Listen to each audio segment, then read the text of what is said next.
What's up, everyone? Welcome back to the Victory Podcast. I'm your host, Steve McGrath, and this week is episode 50 for us. So thank you, everyone, for viewing, listening, sharing it. It means everything to us. But this week, I'm proud to bring you J.R. Tolver. J.R. was a wide receiver. He came out of San Diego State University in 2002. His senior year, he blew up for 128 catches, over 1,700 yards, and 12 touchdowns, which he was able to parlay into getting drafted the following year in the 5th round by the Dolphins. He had a 6-year career as a professional football player before he hung it up and began a career as an entrepreneur.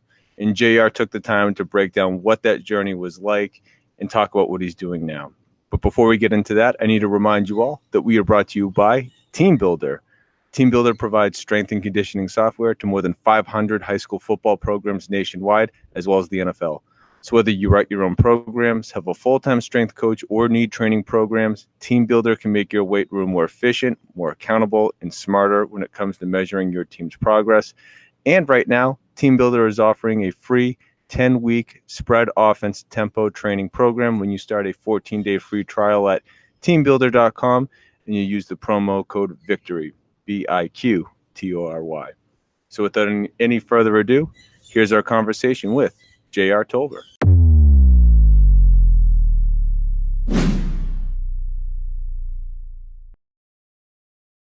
JR, thanks so much for taking the time today. How's it going? It's going good. Thanks for having me. Oh, it's my pleasure. You know, I'm a little jealous. Anytime someone's in San Diego or the San Diego area, it reminds me that I am nowhere near the West Coast. Thankfully, we're not in winter, so it's not too bad. But, from what I can tell, there has been a lot of great players to come out of San Diego State. But you're the best wide receiver of the group. You are not just an all-timer, but you're also in the Hall of Fame. What did it mean to you to get inducted into the Hall of Fame a few years ago? So in 92, I was 12 years old. I remember sitting on my couch in Louisiana watching some guy by the name of Marshall Faulk. I think he did okay in the NFL. Break every single rookie or freshman rushing record for the NCAA at San Diego State. My mom is from San Diego. My dad is from Louisiana. That was the first time that I was exposed to San Diego State. So when we moved to San Diego, I had already had this thought in my mind that, man, I wanted to play in the NFL, but I knew I had to go through college. And I always had the thought of I would love to play at San Diego State.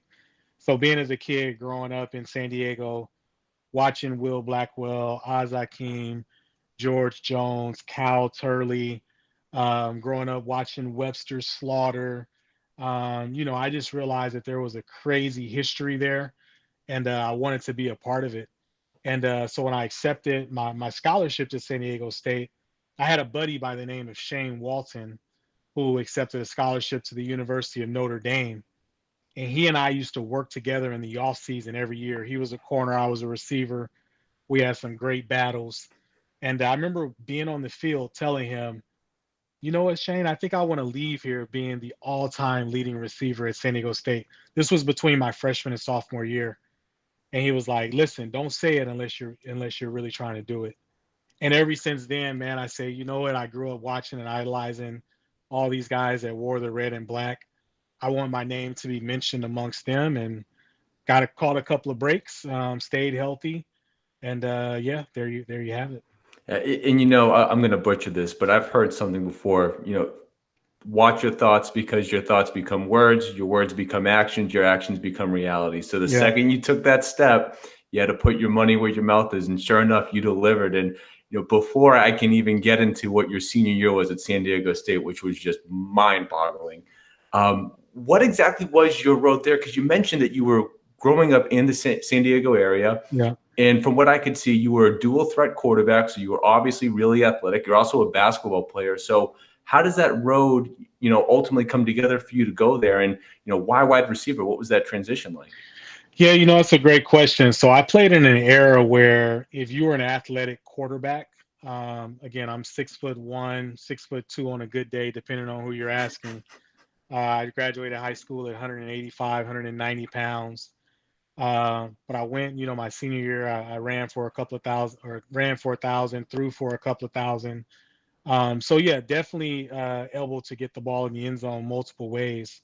But in my era growing up, if you were an athletic quarterback, you either changed positions, you became a DB or receiver, or you ran the option, right? So you went to one of the service academies or Nebraska and you ran the option. I didn't want to go to a service academy. I had some offers on the table. Didn't want to do that because I wanted to go to the NFL. So therefore, I decided to make the switch to receiver, and that's kind of how those things came about. Gotcha. Now, you've already talked about that time between freshman and sophomore year. And for those that don't know, your senior year, 128 catches, almost 1,800 yards, 12 touchdowns. It's all Mountain West. You're on some All-American teams. The second you said it, you absolutely delivered on those words. So how did you raise your game to that level? Because wide receiver is a pretty new position for you, but you didn't just incrementally get better. You exploded on the scene. Can you just talk about what that process was like? Yeah, you know what it is. I can very clearly point to how I got to that point, right? I started as a redshirt freshman my last two games of the season, and then I started as a redshirt sophomore and a redshirt junior. And I had pretty good years, 62 and 63 catches respectively during my sophomore and junior year. And then my coach got fired. Coach Ted Toner got fired, and they brought in a guy named Tom Kraft, who was known for throwing the football. Well, the year before, a kid named Kasem Osgood transferred in from Cal Poly and was going to play his senior year at San Diego State. And then we had a guy named Ronnie Davenport who transferred in from Cal, who was also going to play his senior year at San Diego State. So it was just really, man, it was, I'd be lying if I said, I just willed it to victory. It was really just persisting through the position change, the injuries, the drops early on, all of the stuff that goes with all the failures that come with putting yourself in a position to be successful. And then my senior year, having a guy named Tom Kraft who was going to throw the crap out of the ball, whether I was there or not, and having a freaking um, two All-American receivers join me, and we were just a triple threat, man. We had three really good wide receivers, and defensively, you had to pick who you were going to cover, and a lot of times they covered Kasem or Ronnie, and left the door open for me to have a huge senior year. Yeah, and Kasem, maybe one of the best special teamers of all time, had a Yeah. great NFL career in his own right. But that's awesome. And you've said that you had your sights set on getting drafted. So you explode onto the scene. You make the most of the opportunity in front of you. What was it like for you to get that call? Like, how did you find out that you were going to get drafted? It was fifth round, I believe, in 2003 to the Dolphins. Yeah. Yeah. I was actually sitting in my garage moping when the call came. I thought I should have been a third rounder or fourth rounder at the very latest, right? And here comes the fifth round, the end of the fifth round. I haven't been called. I haven't been drafted. So I'm in my garage listening to Alicia Keys, why don't you call me, right? And no, it was a pretty interesting situation, man, because it just taught me patience and humility, and the draft process is such a devaluing process. I mean, to be honest with you, I think that the NFL teams, they love all the college guys. They get excited about new blood coming in, but that 4-month period is them devaluing every single person in the draft so they can get them at a point where they can grab them, right? And then they bring you into the team and they tell you how excited they are about having you. So being drafted is something that I will always treasure, something that nobody can ever take away from me. And it's one of the accomplishments in my life that I'm definitely most proud of. Oh, yeah, for sure. Now, I did want to ask you, as you mentioned, your head coach at San Diego State was fired. So it's a new coach for 1 year in college, and then you get drafted. So not only do you now have to learn your third offense in 3 years, but of course you have to make the jump to the NFL. The level of competition and the guys around you. What was that process like? Because it's, terminology, scheme, the difference in the players. And, I want to ask about a couple of the guys that you played with, but how did you mentally, up your game and then maybe even physically as well? You know what's crazy is that it's actually a bigger jump from high school to college physically than it is from college to the NFL, right? And so I think we see the speed, we see the game, we see the size. The first thing that we think of as a fan or even as a new player coming in is, man, these guys are going to be so much bigger, so much faster, so much stronger. And they're actually not. They're so much smarter. And the reason they're smarter is because, you go from college spending 2 to 3 hours of your day, 10 to 12 hours a week, immersing into your sport. And the other 40 hours are spent going to class, doing study hall, all of these other things, right? In the NFL, 8, 9, 10 hours a day are dedicated specifically at the game. So what you see is you get a lot of guys who are, from a nuance standpoint, they just know the play before it's going to happen. They may not be faster, may not be stronger than you, but mentally they just have a little bit of an edge based off of the amount of energy that they've put into that play on that field on that day.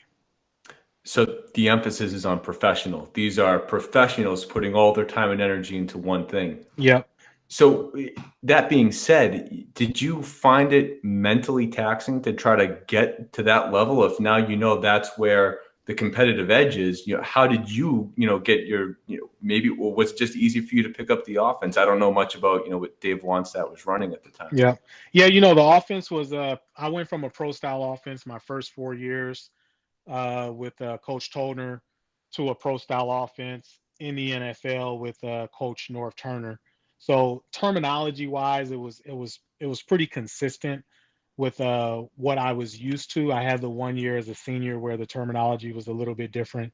That piece of it, I was fine with formations, the way the protections were called, the way the routes were called. It all clicked for me. I understood concepts. Therefore, I was able to pick up the offense pretty quickly. That being said, the playbook in the NFL is like that thick, right?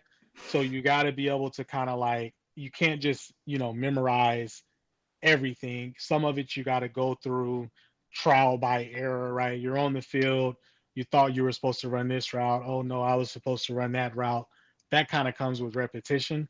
But as far as transitioning from playbook to playbook, for me, it was pretty easy just because I ran a pro style offense in college. Gotcha. Yeah, and North Turner, who had been around for a minute, knows a thing or two about running offenses. That playbook, from what I hear, is on the thicker side. Unfortunately, though, when you look at your time with Miami, you end up on the IR. I believe it was a knee injury. Yeah. Now, we talked about your mental game in terms of mentally getting to where you need to on the X and O and scheme part of it. But now, how do you deal with the amount of success that you had? You're trying to battle for a roster spot, and now you have an injury. How do you deal with that type of setback? If I'm just being 1000% transparent, this is probably why I didn't last in the NFL as long as I would have liked, right?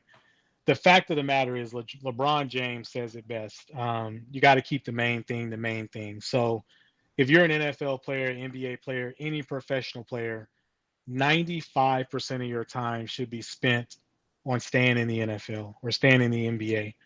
And if that means you have an injury, 95% of your energy should be at getting that injury back to allow you to be as a high performance athlete. And for me, because I am entrepreneurial, I've always been, I had a business degree, I studied entrepreneurial management.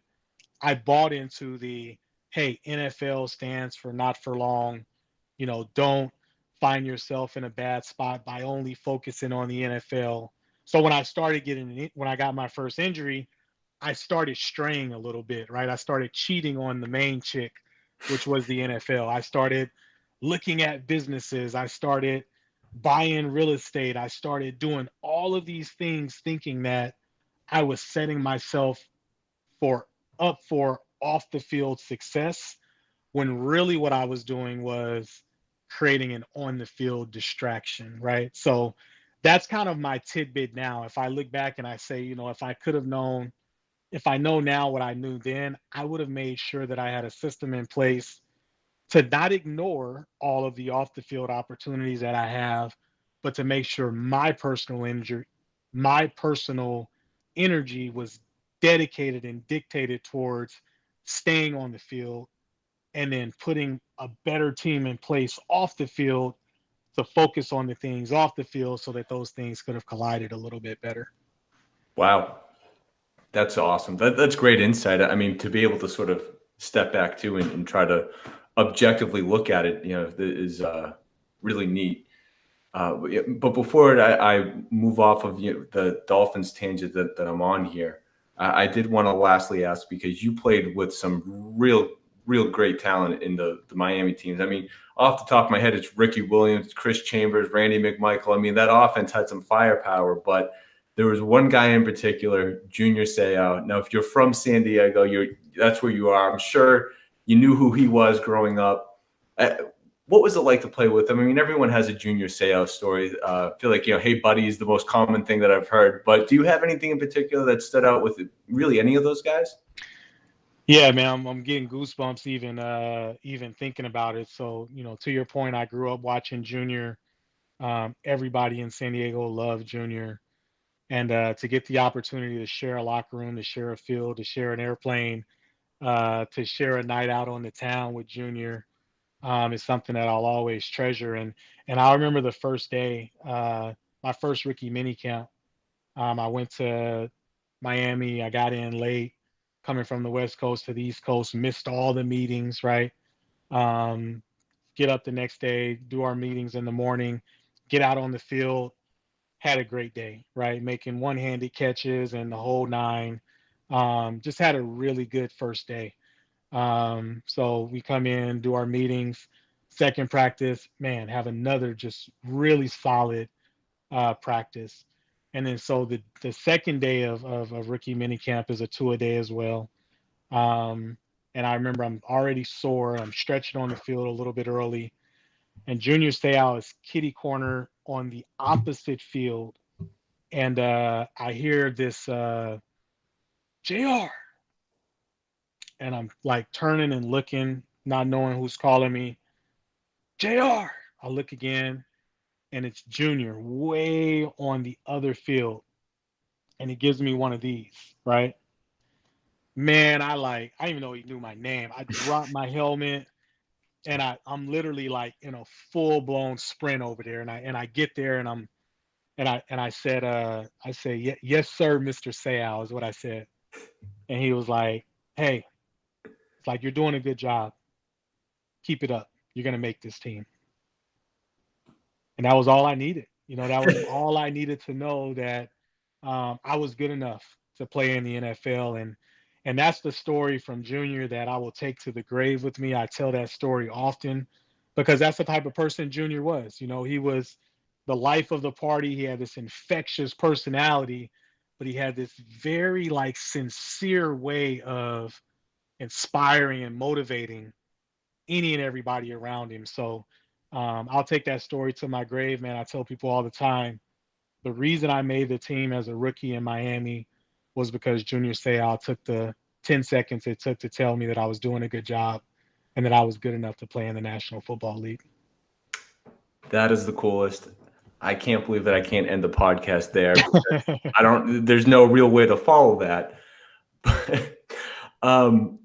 Yeah, anyway, I believe it's like 13 or so months later. It's about October of 2005 where you're able to join the practice squad of the Cowboys. Yeah. And, right off the bat is, so when it doesn't work out in Miami the way that you wanted to, not how, because it's obvious that you wanted it, but what kept you going to fight every day to stay in shape for over a year until you got another crack at it? Because I feel like every day was the opportunity to be like, this isn't working. Yeah. Why do I push?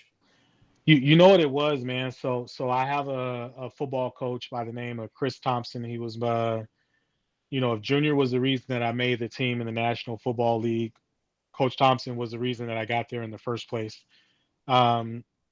He would spend so much time with me, just helping me perfect my game, helping me beat my insecurities, helping me, become the player that he knew I could become and that I wanted to become.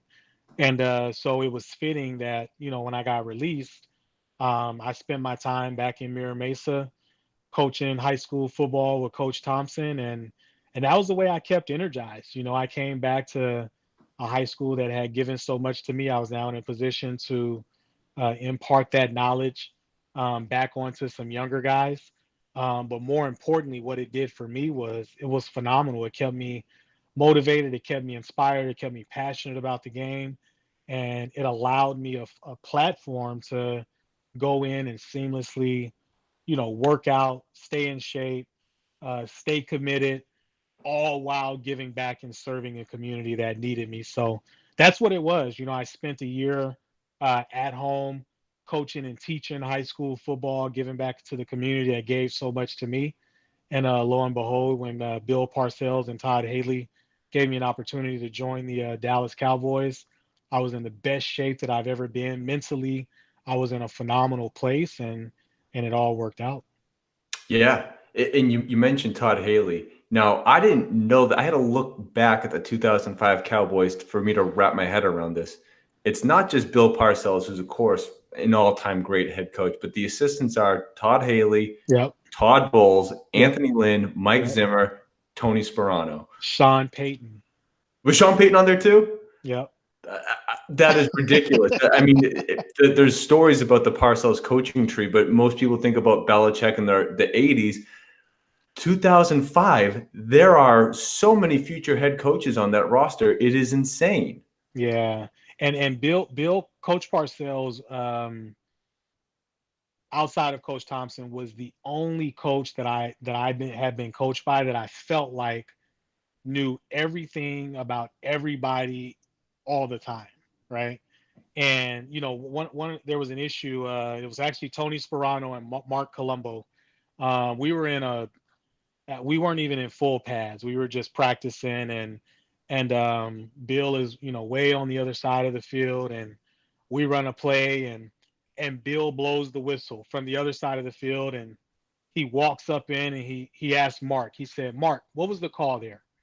Mark Colombo, who I think is also the offensive line coach for the Cowboys now. He's like, "Mark, what was the call?" Mark was like, "Tango." And Coach Parcells was like, "Did you tango?" And he was like, "Yeah." And then so Coach Parcells walked over to Coach Sperano and said, "Hey, did Mark tango on that play?" And Coach Sperano said, "I wasn't watching Mark, Coach. He should have tangoed."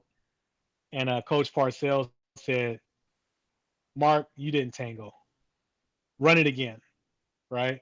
And then so we rerun the play, and lo and behold, the outcome was totally different. So it just showed you the level of control, the type of coach that Coach Parcells was, and therefore how he was able to attract such detail-oriented coaches that, like you said, have gone on and created great names for themselves as a result as well. And that's a great story. It puzzles me that someone like Parcells can do it so effectively, but then there are coaches like Bill Belichick who have had plenty of guys study and work alongside him, but haven't had that level of success as a head coach. And I mean, you can make the case that, I mean, there's no case to be made that Belichick's tree is bigger or better than Parcells. And very sneakily, I would tell everyone out there to look at the Andy Reid coaching tree, because that will be a story in about 10 years from now. Yeah, I agree with you.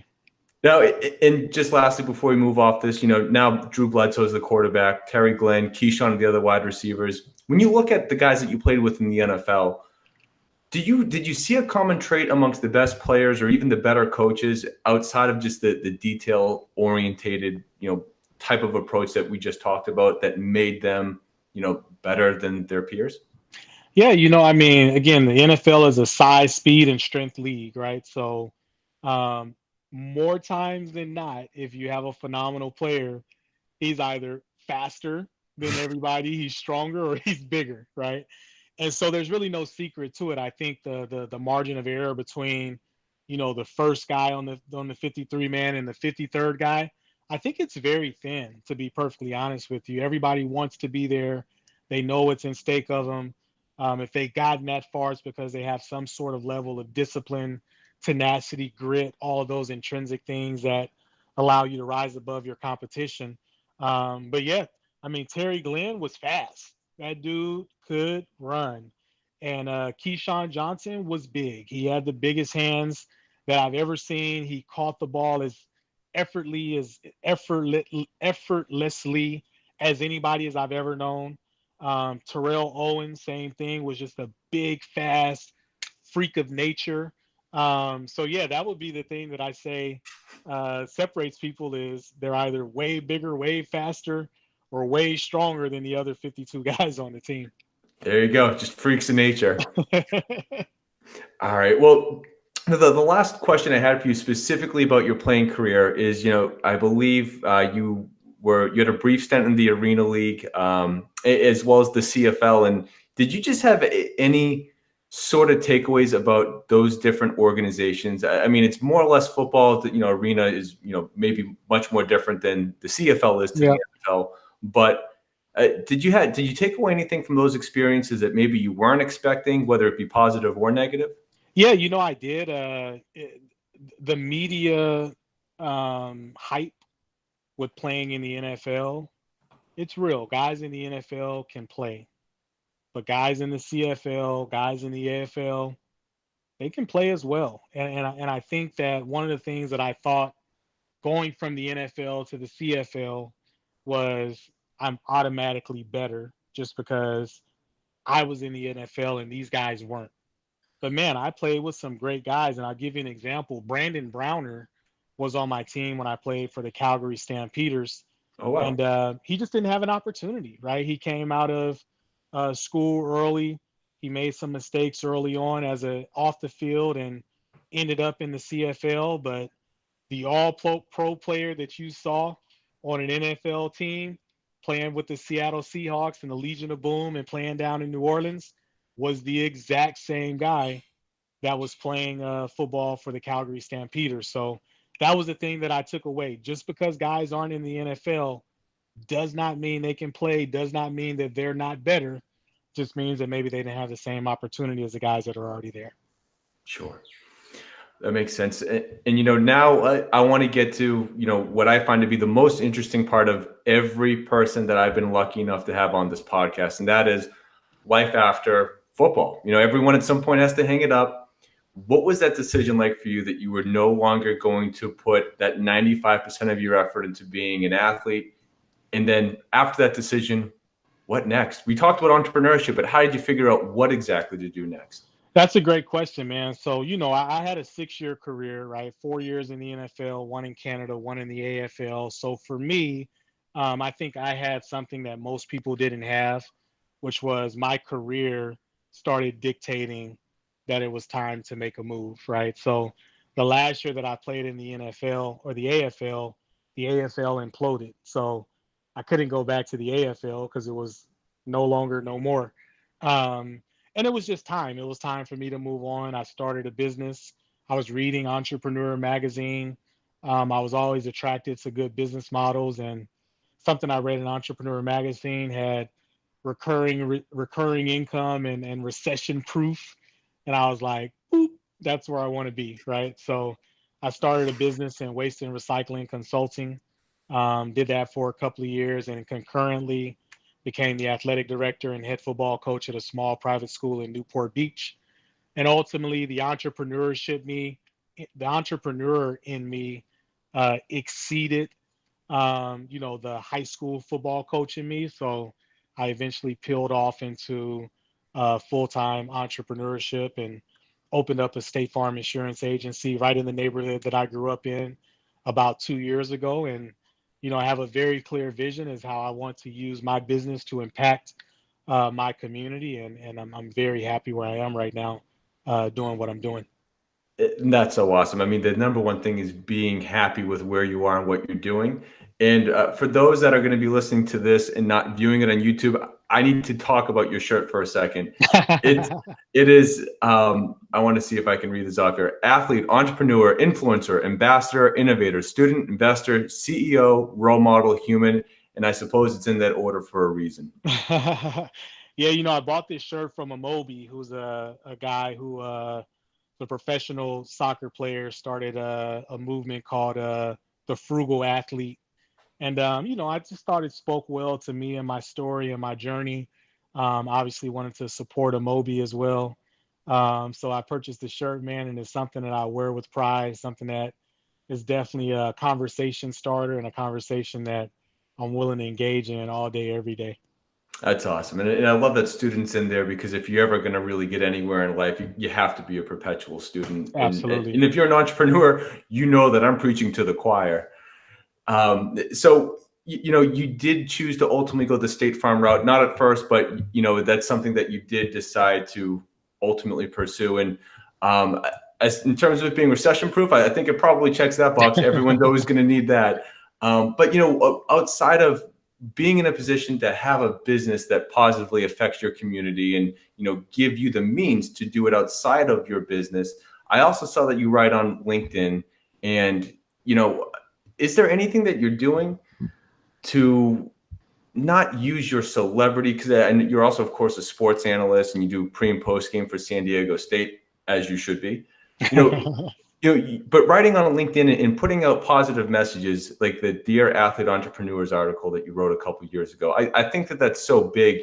Why, or what was it about that medium of writing and being able to pen different pieces that would help think through different ideas? How did that come to mind, and why was that something that you felt you really wanted to do?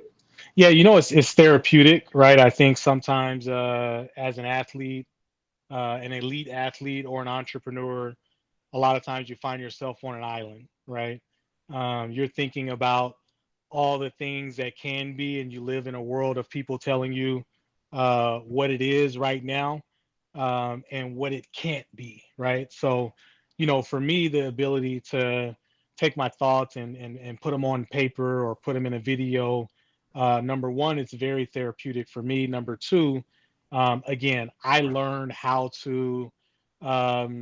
I learned my thought process of being a player, breaking the huddle, understanding what my responsibilities were from taking in content from another player, right? So I kind of think of it as a little bit of a responsibility. If you've ever cleared a hurdle, guess what? Somebody else is standing right behind that same hurdle that you cleared. I'd rather show them how to clear the hurdle than have them fall over the hurdle and then turn around and talk to them about it after that. So that's the reason why I put out information, is because number one, a lot of the successes that I've had have been because I've gotten information for others. Number two, a little selfish. It's also very therapeutic for me. I enjoy doing it, and it keeps me motivated to keep moving forward. Once I kind of data dump information, I can start focusing on the next thing as well. Yeah, and I'm sure when you get into that habit too, you think of new things to sort of data dump. I mean, it's a Yeah. habit, it's a muscle like anything else that you can build. And I think it's great. I certainly read a few of them, and I think it's very cool. You sit in a position where you can give a lot of that information that I can only imagine a lot of people would gladly receive. Well, lastly, JR, I have what I call the gauntlet. I have a couple of quick questions for you, and I need your knee-jerk answer. All right, let's do it. What is most important, having the number one offense or number one defense? Number one defense. Wins championships. What's your favorite As football much as memory? it pays me to say that. There it is. Yeah, we get mixed answers on that. Do you have a favorite football memory? My first time I ever touched the ball, I was 9 years old, playing against the Country Club Bears in Shreveport, Louisiana. Ran the opening kickoff back for a touchdown. So that's my favorite, all-time favorite football memory. That's the best. Now, not that you didn't play with some great ones like we talked about, but was there one player or one coach that you just wish you had the chance to have lined up next to or play for? Oh man. Knee jerk. I would say that this is probably more so because of who I grew up watching. I would say probably Oz Hakeem. Oz Hakeem, the Wizard of Oz, won a couple of championship with the Rams. Just missed him by a couple of I just years. missed him by 1 year, literally 1 year. Oh, The year I came in was the year he came out, And man, I just loved Oz's energy. I love the way he played the game. And the receivers always talked about, number one, how good Oz was, how great of a route runner he was. Number two, how much he would take the time to teach any and everybody that wanted to learn to be better. So that's the one guy that I wish that I would have had the opportunity to play with was Oz Hakeem. That would have been awesome. And a bonus one in here: Rashad Penny or Donald Pumphrey. If you could have played with one, which one would it have been? You don't have to Oh answer. I won't do man, that to you. You're too big in the community. I don't want this on you. this is what I tell you about both of those guys, man. I think both of them come from similar paths. Both of them are underdogs, not highly recruited, had to work their butts off to get where they are, and neither one of them is done yet. So I'm looking forward to see how those guys explode onto the national scene over the next couple of years, because it's going to happen. Absolutely. Now, is there a pregame ritual that you stuck to before every game? One that you'd share anyway? You know what, man? I used to take a walk around the field every year or every game.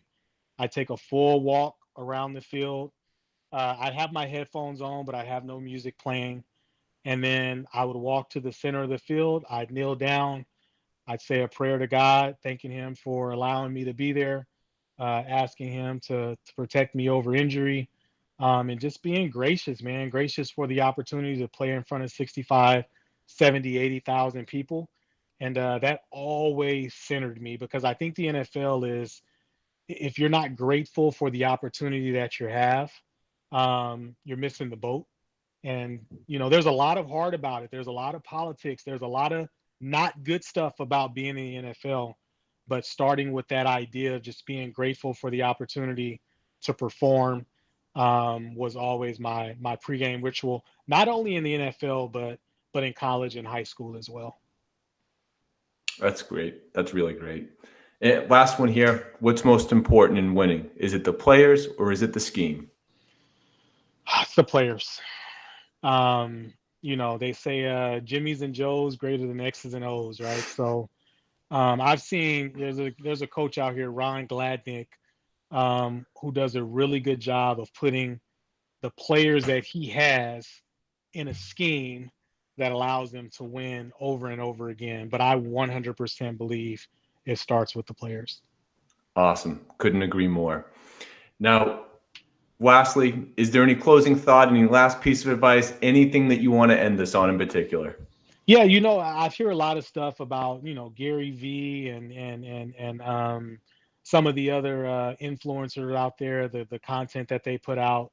And the one thing that I think is accurate, whether you're a businessman or you're an entrepreneur or you're a athlete, is it all starts with mindset, right? It all starts with that ability to say, I can do this, I'm worthy, I deserve it. This is what I want to happen. This is what will happen. This is how I will make it happen.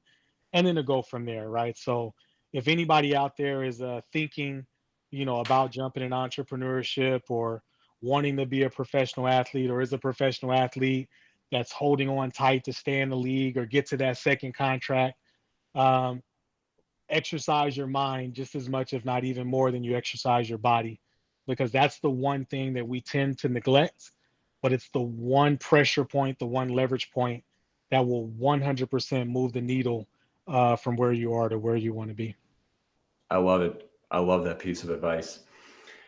JR, thank you so much for taking the time. In closing, as we talked about, you're on LinkedIn, but where can everyone find you on social media, or where would you like to direct people's attention? Yeah, all my social media is JR Tolver, JRTOL, like Victor, ER.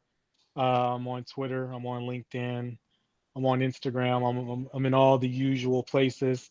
I spend most of my time on LinkedIn. So if you ever have a question or want to reach out to me, just find me on LinkedIn under JR Tolver and shoot me a DM, and I'll get back to you. Get back to you pretty quickly. That's awesome. There you have it, everyone. JR Tolver. Thank you again. Thanks for having me.